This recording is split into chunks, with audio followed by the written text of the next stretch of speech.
मैं एक फैक्ट्री में काम से जाता हूँ। उसी फैक्ट्री में जॉब कर रही एक भाभी से बात हुई। काम के कारण मैंने उनका नंबर लिया। आगे चलकर यह मुलाकात रूम तक पहुंची। मेरा नाम विकास राणा है। मैं अपने काम की वजह से अक्सर दिल्ली एक फैक्ट्री में जाता रहता हूँ। मेरा होलसेल का काम है। इसी दौरान मेरी मुलाकात एक भाभी से हुई जो दिल्ली की उसी फैक्ट्री में जॉब करती थी जहां मुझे माल खरीदने जाना होता था। भाभी का नाम रेखा था। उनकी उम्र 30 साल करीब थी और वो काफी सुंदर थी। मैं उनको देखने का एक भी मौका नहीं छोड़ता था, मगर उन्होंने मुझसे कभी कुछ नहीं कहा। जब भी मैं वहां जाता था तो उनसे मेरी काफी बातचीत होती रहती थी। मेरे सामान का जितना भी ऑर्डर होता था सब रेखा भाभी ही रेडी कराती थी। जब मैं जून में दिल्ली गया तो भाभी से मिला। इस बार ऑर्डर ज्यादा था तो माल जल्दी पैक नहीं हो पा रहा था। इस वजह से मैंने रेखा भाभी का नंबर ले लिया ताकि मुझे अपना सामान जल्दी पैक करवाने में उनसे बातचीत में कोई दिक्कत ना हो। मैं अपने बाकी के काम के लिए दिल्ली की दूसरी जगह चला गया। मेरे आने से पहले ही मुझे मेरा सामान रेडी मिल सके, इसलिए मैंने भाभी से उनका नंबर ले लिया था। अब रेखा भाभी से मेरी अक्सर फोन पर बात होने लगी। चूंकि व्हाट्सएप का जमाना है सो भाभी से कभी व्हाट्सएप पर बात होने लगी। एक बार व्हाट्सएप पर बात होना शुरू हुई तो सुबह शाम की हेलो हाय भी होने लगी। भाभी मुझसे कुछ ज्यादा ही बात करने लगी थी। कुछ ही समय में हम दोनों एक दूसरे से काफी खुलने लगे थे। इसी दरमियान हम दोनों ने एक दूसरे को अपने बारे में काफी कुछ बताना शुरू कर दिया था। रेखा भाभी ने भी मुझे अपनी लाइफ के बारे में बताया।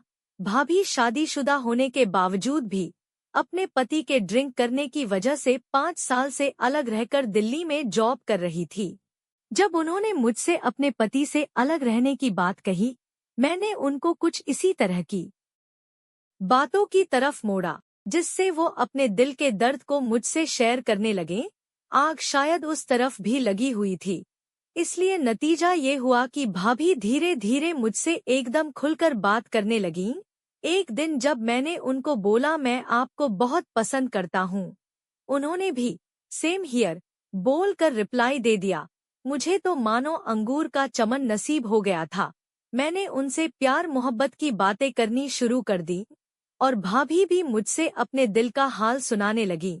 हम दोनों अब वीडियो चैट भी करने लगे थे। रात को देर तक भाभी के साथ बात होने लगी थी। शायद हम दोनों एक दूसरे को प्यार करने लगे थे। एक दिन मैंने उनसे मिलने को बोला, उन्होंने झट से हामी भर दी। हम दोनों ने एक होटल में मिलने का तय किया। मैंने ऑनलाइन एक होटल में रूम बुक किया और भाभी को बताया कि मैं 25 जुलाई को आ रहा हूँ। भाभी की 2 दिन की ऑफिस से छुट्टी थी। मैंने उस दिन में 12 बजे दिल्ली पहुंचकर उनको कॉल किया। उन्होंने बोला कि मैं 4 बजे तक आऊंगी। उनको अचानक से कोई काम आ गया था। मैंने हामी भरते हुए उनसे इंतजार करने की बात कही।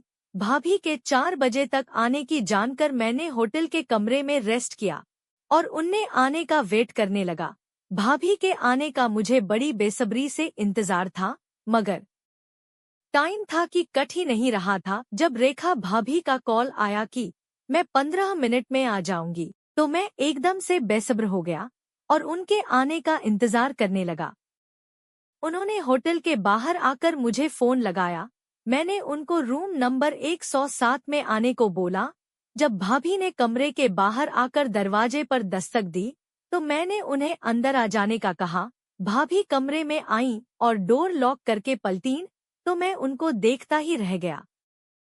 वो आज बहुत ही सुंदर लग रही थी, मान लो चांद जमीन पर उतर आया हो। इतनी सुंदर औरत मैंने पहली बार देखी थी।